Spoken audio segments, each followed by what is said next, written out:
President Barack Obama says his rival, Republican Mitt Romney, shut factories as a businessman and shipped jobs to China. Mr. Romney, on the other hand, says Mr. Obama has been soft on China, which he says uses unfair trade practices.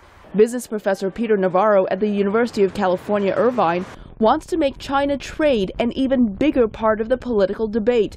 He says China uses unfair trade practices, such as illegal production subsidies, and accuses China of manipulating its currency. In 2001, we let China into our markets here in the United States, and since that time, we've shut down over 50,000 factories, lost 6 million manufacturing jobs.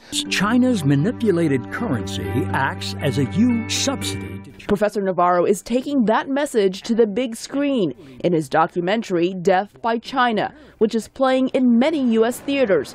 They have some counter holes here. David Bibona and his brother own a business that currently makes parts for the oil industry.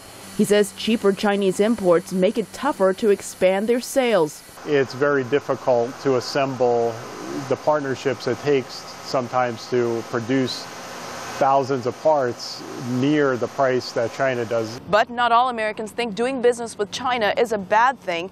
Here at the Port of Los Angeles, officials say jobs are being created in large part as a result of increased trade with China.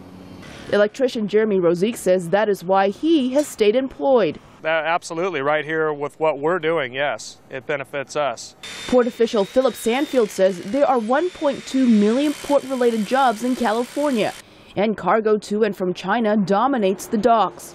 So all of these jobs that we currently have here at the port, a lot of that has to do with the trade that we do with China.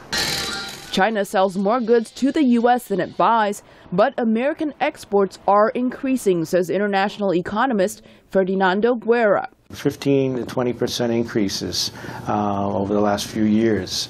As to all the products made in China and sold in the U.S., we've been able to control inflation as a result of cheap Chinese goods.